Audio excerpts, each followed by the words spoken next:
going on, my MTL family and friends? This is More to Life, Motivation and Livelihood with Taryn. And today we will be talking about, where does criticizing lead you? First thing we're going to do is look at the dictionary definition of criticism. So in the dictionary, it says to indicate the faults of someone or something in a disapproving way. Okay? The second definition says to form and express a sophisticated judgment of something or someone. All right, y'all. So let's talk about this for a minute. I'm sure we have all been in a situation where we have been criticized or we have done the criticizing.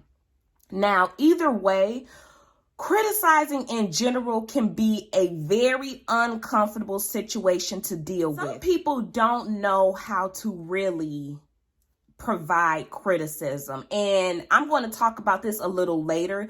But in all actuality, rather than providing criticism, how about give feedback?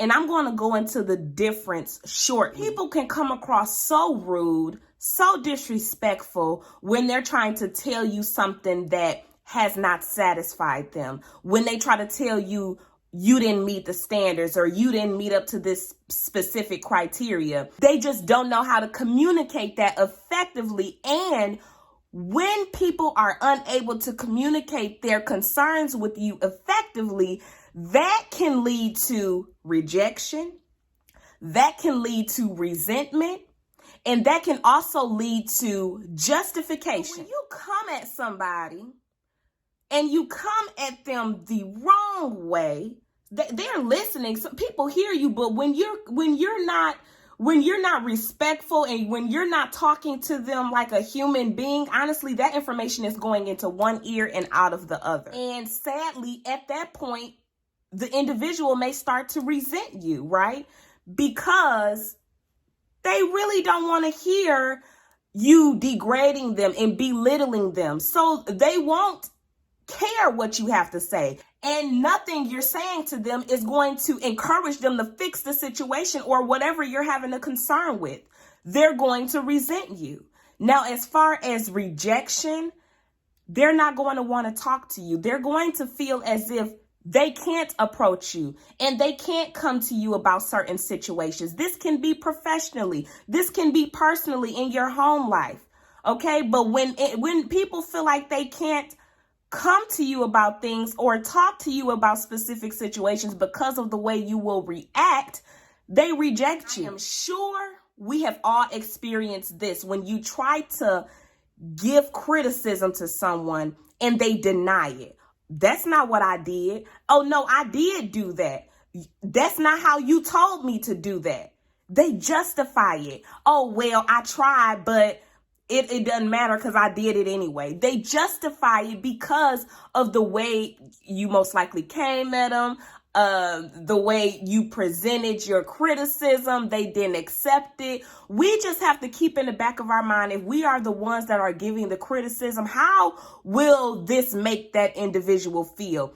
What I am saying to them, will it actually resonate? Will they actually use the information, or will they reject you and justify why they didn't do it? We have to try different ways to let people know how we actually feel. And you want to know what is so sad? But it's so many people within the human race who just long for importance, the wanting to feel so important. So when they are in positions of authority or in a position where they feel as if they can tell you what to do, they don't think about how they can come across. They just do it. Let's just go over the difference between feedback and criticism. Feedback is, first of all, you're approaching the situation and you're targeting what the individual can do in the future. You're not necessarily targeting what they did or what they made a mistake on. Okay, it's a difference.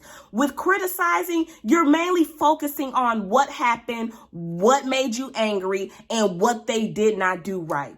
Instead, let's try to help them understand what you were actually trying to say. Maybe give the instructions again. Maybe explain what you really meant.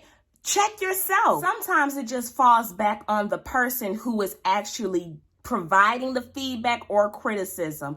Maybe the person just didn't understand the instructions clearly. I mean, they could have asked, but I don't know. They probably were shy. They probably were scared. Come on, y'all. Sometimes we got to give people the benefit of the doubt. But check yourself, okay? It's not always about pointing fingers. We have to remember that nobody is perfect. Everybody is going to mess up and have some shortcomings in life. And when we point our fingers, there are 3 more pointing back at you. So keep that in your mind, that just because you haven't messed up at this moment, at this second, don't forget you're human as well. You're imperfect as well. Y'all know that famous saying, if you don't have anything nice to say, don't say it at all. And you know what? Some people use that so loosely, but honestly, it's important. And in these days and times when we're addressing things, it's still very true. If you can't see someone else saying to you what you are saying to someone else, don't do it. Change your tone, change your wording, make it more personable. Let them know that you understand why they didn't understand how to complete the task or how to get through with it. Help them and guide them in the direction they should go in. Redirect them. Now, if you are the one that is being criticized, maybe just let the person know in a respectful way, hey, I didn't like the way you said that. I don't think I understood your instructions clearly. Can you maybe explain to me in more detail? Hey, can we try it this way? Those types of things. Now, if you are receiving the feedback, try to receive it. Don't be in your feelings.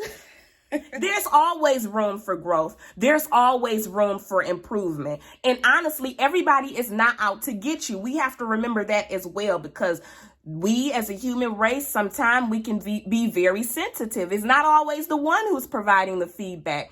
We just have to learn how to accept our flaws. You want the feedback, criticism, but feedback, yes. Go ahead and accept that so that you can move on to the next level, move on to the next step. And then in the future, you will be able to properly provide feedback and to a point where you're not getting rejection or justification or resentment from individuals, because you have learned and you have practiced how to accept the feedback as well as how to give it. Patience is also key when giving feedback. If you're not patient with somebody, how can you expect them to grow efficiently and effectively? You have to give people time. You have to. It's important, because if you don't, then the same mistakes will continue to happen and you're not going to do anything but continue to be angry and be disrespectful. All you have to do is approach it differently and wait and just be patient. Now, y'all already know this. By no means, when I provide this information, this is just based on life experiences, okay? I am not perfect, nor am I in the professional position to tell you right or wrong. But this is just some advice that I have seen work and not work in my personal life and professional life. So you all let me know down in the comment section, which strategy do you guys usually use? Is it criticism or feedback? Which one is more effective to you? If you enjoyed this video, go ahead and give me a thumbs up. Give me a thumbs up. And then while you're at it, if you're not a part of the MTL family, subscribe. Go ahead and subscribe, all right? Join our family. Hit the notification bell so that you know anytime I post a new video. Once you decide to join the MTL family, that simply means you're making the commitment to build your own foundation of positivity in an effort to keep yourself both motivated and encouraged. So you go ahead and try us out. Thanks again for watching, and I will be talking to you all in the next video. Bye.